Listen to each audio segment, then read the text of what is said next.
Terdakwa kasus pembunuhan berencana Yosua, Putri Chandrawati, telah menggunakan kesempatan terakhirnya untuk membela diri dari tuntutan jaksa penuntut umum di sidang kasus pembunuhan berencana. Lewat duplik yang disampaikan kuasa hukum, Putri Chandrawati menilai bantahan-bantahan jaksa atas pembelaan Putri tak berdasarkan fakta. Sebagian besar dari 6.000 kata yang ditulis di replik tersebut menuliskan klaim kosong tanpa bukti, asumsi-asumsi baru, hingga tuduhan baru terhadap tim penasehat hukum. Sungguh sesuatu yang emosional, menyedihkan, dan nyaris sia-sia.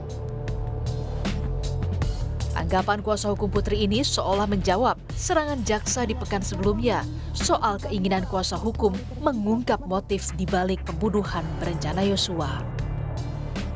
Pledoi tim penasehat hukum terdakwa Putri Chandrawati keliru atau tidak benar. Terlihat tim penasehat hukum terdakwa Putri Chandrawati terkesan memaksakan keinginannya agar penuntut umum menyelami pembuktian motif dalam perkara ini sehingga benar-benar terbangun perbuatan pelecehan atau perkosaan. Sementara sepanjang persidangan ini tidak terdapat satupun bukti yang menunjukkan bahwa terdakwa Putri Chandrawati dilecehkan atau diperkosa. Tim penasehat hukum hanya bermain dengan akal pikirannya agar mencari simpatik masyarakat. Tim penasehat hukum tidak profesional hanya mampu bermain retorika dengan memojokkan seolah-olah korban Nofriansah Yosua Huta Barat sebagai orang yang berbuat keji, amoral, dan tidak manusiawi. Jaksa penuntut umum maupun terdakwa sudah menggunakan kesempatan terakhir di persidangan untuk memperkuat argumen masing-masing. Kini biarkan hakim memberikan keputusan yang berkeadilan, baik bagi korban dan juga pelaku. Tim Liputan, Kompas TV.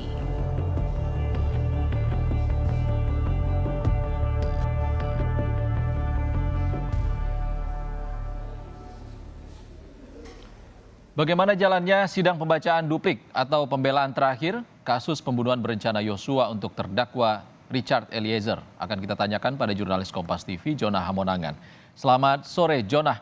Apa saja pembelaan Eliezer di sidang hari ini? Ya, Iksan, seperti ketahui bahwa duplik merupakan upaya terakhir atau bagaimana narasi yang dibangun oleh penasihat hukum untuk membangun opini agar nanti ketika majelis hakim dalam vonis bisa meringankan khususnya kepada para terdakwa. Nah, untuk sidang hari ini dengan agenda duplik dengan agenda pertama duplik terhadap PC atau Putri Chandrawati dan kedua duplik terhadap Barada Eliezer, kami mencatat ada beberapa hal penting. Untuk duplik yang khususnya kepada Putri Chandrawati, penasihat hukum Armando Anies menekankan ada beberapa hal. Yang pertama adalah menilai dalam repliknya jaksa tidak profesional.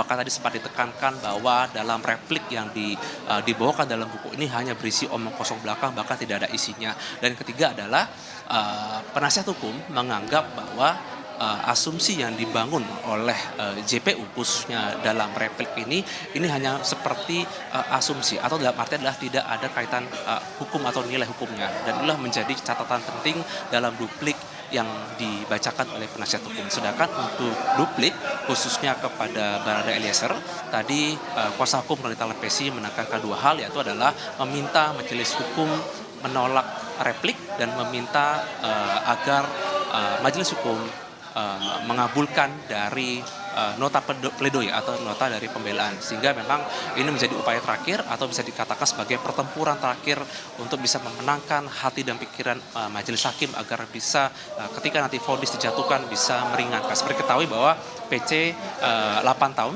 dan juga untuk Barada Eliezer 12 tahun. Apakah nanti akan lebih ringan atau tidak, nanti akan menunggu di hari sidang di vonis. Untuk PC jatuh pada tanggal 13 Februari, sedangkan untuk Barada Eliezer jatuh pada tanggal 15 Februari. Tentu saja waktu selama kurang lebih 2 minggu ini kita akan melihat apakah nanti kuasa hukum akan melihat beberapa pertimbangan, dan khususnya untuk Barada seperti ketahui bahwa menyandung status sebagai JC atau justice kolaborator, apakah ini akan menjadi pertimbangan atau tidak, nanti akan dilihat apakah nanti akan lebih kurang atau di bawah dari 12 tahun seperti harapan dari kuasa hukum dari Lolita Lepesi sendiri. Jadi ini merupakan agenda sidang dari ini, yaitu adalah pembacaan duplik terhadap Barada dan juga dari PC.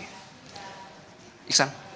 Jonah Hamonangan langsung dari Pengadilan Negeri Jakarta Selatan. Terima kasih, Jonah.